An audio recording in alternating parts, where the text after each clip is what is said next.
This video is brought to you by my patrons. Go to patreon.com/explanationpoint to read all of my notes and scripts before the video's release. Join our Patreon Discord to talk about anime. There's a Minecraft server and a weekly-ish game night, and it's a really cool time. Link in the description. Now on to this. Puella Magi Madoka Magica is the kind of anime that shows what anime can do. Tight, meaningful writing combines with gorgeous and imaginative visuals to create a story that lingers in the minds of viewers long after the credits roll on episode 12, or the secret episode 13, Become Maguka. But I don't tend to make videos just to praise things, I make videos to dissect them! Show me your insides, Madoka! Wait, no. Let me examine your organs, Madoka! Is that better? Surgery! Even the most cursory, surface-level analysis of Madoka makes it obvious that you are working with something really special. Every character has a consistent, believable motivation and an arc that's captivating and meaningful. There's barely a word out of place in the script. The art and animation are to this day unparalleled, usually. And that's not even considering the bigger effects that Madoka has had on the magical girl genre, which went from a bubbly and brightly colored vehicle for selling toys to kids and turned into... Every day, all I can think about is dying. So, being the ardent lover of translation that I am, I was incredibly curious about how this wonderful and influential piece of media changes between the sub and the dub. I do this every now and again, so if you're interested in the idea, there's a playlist of videos that you can check out, but the gist of it is that translators are some of the most powerful people in media, and the subtle differences between how things get presented in different translations can result in hugely diverging viewing experiences, to the point where I would usually consider the subbed and dubbed versions of the same anime to be different pieces of media. For Madoka, though, the sub and dub are largely faithful to each other. Differences in dialogue do exist, but for the most part they're subtle and not game-changingly impactful. So we're not going to see entire character arcs changing like they did in my Hero Aka subs versus dubs videos. Instead, I'm going to talk about a couple of isolated discrepancies in translation and how when you put them together, they change the general vibe of things. Just some cool talking points that I thought were worth bringing up. In order to make my arguments a little clearer and to keep me from having to say Madoka in the dub and Madoka in the sub 300 times before the end of this script, let me introduce you to some friends of mine. E Madoka for English Madoka and J Madoka for Japanese speaking but still subtitled in English Madoka. And that is not a joke, by the way. The English sub of Madoka is just as much a translation of the original Japanese as the English dub is, but I can't really comment on the original Japanese on account of not speaking Japanese. I'll be using that same nomenclature for E Sayaka, J Homura, etc. And whenever I show a clip, I'm going to show the dubbed clip with the subtitles on. That way I don't have to show the same clip twice. With all that nonsense out of the way, let's get started. Cutting straight to its thematic heart, Puella Magi Madoka Magica is a show about choices and consequences. The whole plot, as well as the fate of hundreds of different timelines, centers around this 15-ish-year-old girl's inability to make important choices, and this 15-ish-year-old girl's inability to cope with the fact that she can't control the choices of others. What each character chooses to do with her wish and the rationale behind those choices forms the analytic backbone of the series, so when that rationale changes, so does the trajectory of the entire show. Madoka's choice in particular is the point around which the series revolves, and Madoka's attitude toward that choice changes almost immediately between the sub and the dub. Check out this scene between Madoka and her mom, who does have a name, it's Junko, but I could instead call her Mamadoka, so why would I not do that? I wonder which ribbon I should wear. Really? It's not too flashy? There's no such thing as too flashy, hun. A woman can't afford to get teased because she looks sloppy. This is the first thing that we see Madoka doing in real life / the main timeline, making a decision, however small that decision is. And the way she handles that decision tells the viewer a lot about what kind of person she is, what kind of person her mother is, and what kind of show they're about to watch. E Madoka's I wonder which ribbon I should wear is a substantially different line from J Madoka's which ribbon should I wear. For one thing, the dubbed line is not a question. When E Madoka says I wonder, the viewer understands that she is pondering her options, that she knows there is a choice to be made, that she's trying to make it, and that she's passively asking for input to help her make that choice. J Madoka's line is not only a question, it is a deferral of responsibility. Which ribbon should I wear lets J Madoka avoid making a choice, instead letting someone else make one for her. It's not asking for input, it's asking for a decision. Now, I can already hear you chuckling and typing out in the comments, "It's just a hair ribbon, lol, why are you making such a big deal out of it?"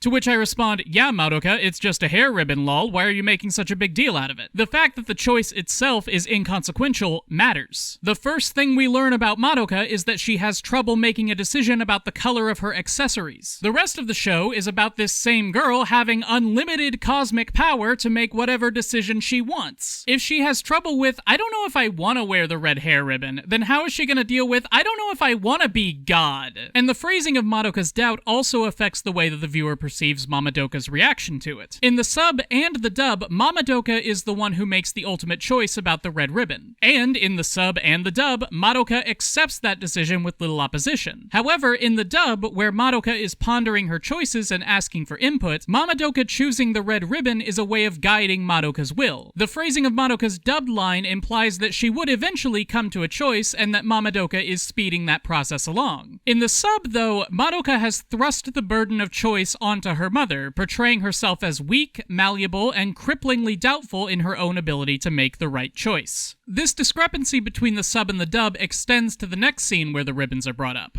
Check this. Now I get it. You want to be as beautiful and popular as Hitomi here, don't ya? I bet that's why you're wearing those ribbons, to change your image. That's not true. My mom picked these out and... You tricked your mom into telling you the secret to being popular, didn't you?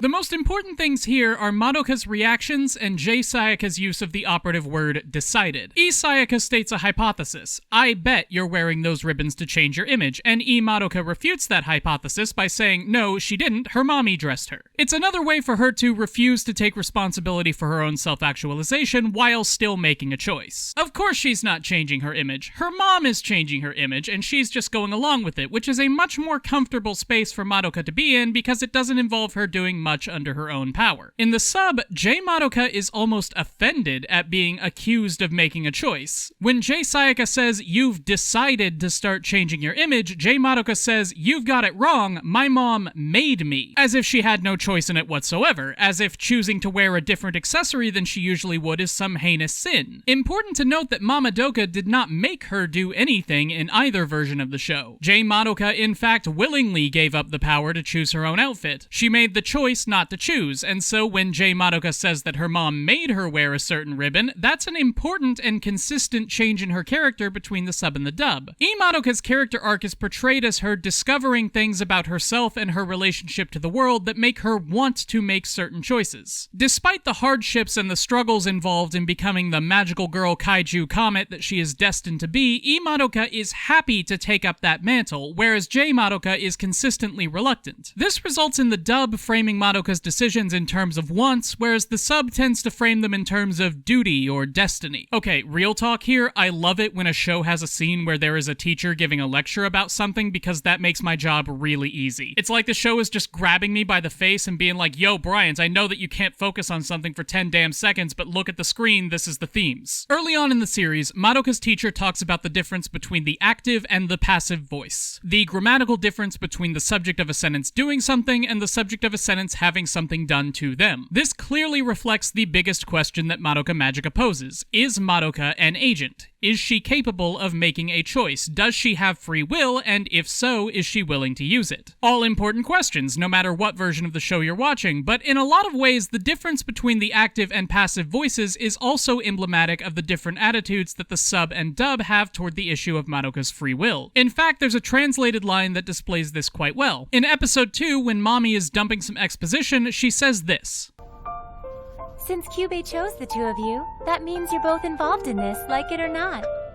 I thought it might be good if we had a talk. Note that the dubbed line is in the active voice, Kyubei chose you, while the subbed line is in the passive voice, you two have been chosen by Kyubei. While neither line really gives the girls any agency of their own, the passive voice line really sells the vibe that they're just minifigs in the greasy fingers of a fourth-dimensional wargamer. This is further emphasized by Mommy when telling the story of her wish in episode 3. E-Mommy says that oh god, I just said E-Mommy. E-Mommy says that the girls should take as much time as they need to think about what they want because, quote, that that wasn't an option for me. Whereas J-Mommy instead J-Mommy? Is that better? Whereas J-Mommy instead says, quote, I want them to have the choice I didn't have. Then again, while she's walking through the labyrinth with Madoka, E-Mommy asks her if she has a favorite wish, whereas J-Mommy asks, quote, did you decide on one? The dub again puts the decision in terms of what Madoka wants, where the sub puts it in terms of what she is going to do. There's a real air of inevitability to it in the sub, which is further emphasized when Madoka is explaining her fears for the future. That she's talentless, not good at school, nothing special. Madoka says, quote, I'm scared this is the way my life is gonna stay, leaving plenty of room for things to change if her fears are unfounded. But Madoka says, quote, I'm sure I'll continue on like this. But it's the end of that conversation that really has an impact on Madoka's character. Check this out. I hear you, Mommy, but you're not alone anymore. You're right. I'm not alone.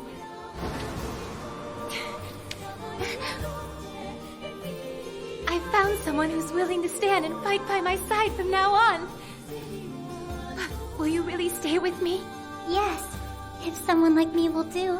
Did you catch it? J-Mommy's line is a request, a question. E-Mommy says, quote, I'm not alone. I found someone who's willing to fight by my side from now on. Where J-Mommy instead says, quote, I am not alone anymore, am I? Will you really stand and fight with me from now on? In both instances, Madoka says yes. In the sub, Madoka lies. She does not fight when Mommy needs her to. She's powerless in the face of danger. The future plays out exactly the way she feared it would, with her having nothing to offer anybody and other people getting hurt because of her own lack of talent. Mommy dies, in J. Madoka's view, because of her inability to follow through on the choices she makes. She left Mommy alone when she said that she wouldn't. She didn't stand and fight when she said that she would. In the dub, Mommy states these things. She assumes she isn't alone and that Madoka will fight with her. And while Madoka doesn't contradict it, she also doesn't actively assent to filling that role like J. Madoka does. But brilliant, you cry, clutching your English-Japanese dictionary and well-worn copy of Katakana for Dummies. Both versions of Mommy ask a question at the end of the line,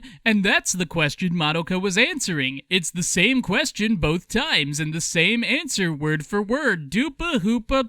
Yes, that's right. Both mommies ask, will you really stay with me? Both Madokas respond, yes, if someone like me will do. But in the dub, that is the only promise that Madoka makes, and it is a promise fulfilled. Madoka does stay with Mommy for as long as she can. Naturally, she's shaken up that her friend got, decapitated, but with Mommy's unfortunate exit stage up, Madoka has fulfilled her oath. In the sub, Madoka makes promises that she can't keep. She makes decisions that are beyond her ability, and one can only imagine that such negative experiences with choosing would stunt her ability to make future choices. And just like in the show itself, these two disparate themes come to a head in the final conversation between Madoka and Mamadoka in episode 11. Where do you think you're going, huh? Mom, I have to go outside to save a friend. The fire department can take care of it. You need to stay here. But I'm the only one who can do this! You can't just go off and do what you want. Don't you know how much we'd worry about you if you just went out there without saying anything? I know. I do, Mom. Really. Mamadoka's subbed and dubbed lines fall perfectly into that dichotomy of self-actualization versus externally imposed duty that the sub and dub are fighting over. Mamadoka's "you can't just go off and do what you want" is this wonderfully ironic line that hits right at the core of Madoka's weird melding of philosophical libertarianism and determinism, where Madoka realizes that there is a path laid out before her that she must follow, whether that path be literally predetermined fate or destiny or just social responsibility, but that's also the path that she wants to follow. Her final conversation with Kyubey in the sub and the dub is littered with references to what she wants, to the point where the dub has Madoka telling Homura, quote, I really want this, unquote, which is a line that has no equivalent in the sub. In the dub, Madoka's choice is her choice. It's what she wants for her own sake. J. Mamadoka's line, you don't live life just for yourself, understand, is the culmination of the sub's themes of accepting an externally imposed duty. There is no no irony here. It's a plain, direct statement of something that Jay Madoka has been trying to learn since episode 1, but it's also, in a way, a celebration of her victory. Jay Madoka has worried for the entire series that she would never be good enough to be important to somebody else, that she's a loser with nothing to offer society. Jay Madoka saying that her daughter doesn't live life just for herself proves that Madoka has value to others, even if those others are just her own family. But this line also runs counter to the dub's attitude toward Madoka's free will. Madoka's freedom is much more understated in the sub than it is in the dub, to the point where I would be willing to argue that she has very little. There's a subtle change in one of Kyubei's lines near the end of episode 11 that really illustrates this difference in attitude between these versions. That wish! Once it's granted, it will unravel the fabric of time itself. It violates the laws of karmic destiny. Are you trying to become a god? No matter which version you watch, Madoka responds to Kyubei's question the same way. I don't care what I become. But the questions that Kyubei asks in the sub and the dub are not the same. Kyubei asks, are you trying to become a god? Madoka's response is about consequences. It's about what happens to her as a result of her choice. Her response acknowledges that she is trying to do something, that she is exerting her will on the situation, and that exertion has consequences even if she doesn't particularly care what those consequences are for her personally. The subline, do you truly intend to become a god, doesn't lend itself easily to the same interpretation. Madoka saying that she doesn't care what she becomes implies that she has no intentions, or that her intentions are unimportant. If she doesn't care what she becomes, then she does not intend to become a god. Otherwise, she would care. She doesn't intend anything, really. Her will isn't what's important here. The important thing is that something is going to be done. The connotation of the subline is more that Madoka is a vessel of fate than that she is a real agent, and I think that's pretty cool. No matter which version of the show you watch, Puella Magi Madoka Magica is a classic for a reason. It's a masterclass in dialogue and characterization, and having multiple versions of the show to compare to each other just makes the writing richer and more meaningful. While there weren't any extreme differences between the sub and the dub like I've seen in the past, I think that makes this kind of analytic exercise all the more fulfilling. If you get the chance, I highly recommend exploring this series for yourself. I know this video was pretty bare bones, and frankly, when I took my notes for it, I was in a pretty bad headspace, so they weren't exactly comprehensive, but I'm pretty happy with how it turned out, and I hope you enjoyed it. Let me know in the comments what you thought, because I might come back to this eventually. I have a couple of notes about Sayaka that are pretty cool, so I could make a whole video about her. A very special thank you to all my patrons, especially today's lucky patron, Stephanie Jolin, who has been supporting this channel at the $1 tier for over a year now. I really appreciate all my $1 patrons. You guys go out of your way to take money out of your pocket purely out of love for this channel. And frankly, that's just a really awesome thing to do. Merci tellement, and I hope that I can continue providing you all with the content that you love far into the future. If you want to join nearly 150 other people in supporting this channel, some of whom have their names listed here, then you can go to patreon.com/exclamation point to donate as little as $1 a month to keep my lights on. You can chat with us on our Discord server, read my notes and scripts before they're available to the public, join us for some Terraria or Splitgate or Duck Game on our weekly-ish gaming sessions, have your picture in my videos, and or get personalized YouTubing lessons, writing critiques, whatever you want really, from yours truly. There is a lot of cool stuff over there, link in the description. Remember to like, comment, subscribe, turn on notifications, follow me on Twitter, etc., and until next time, this has been Explanation Point, signing out.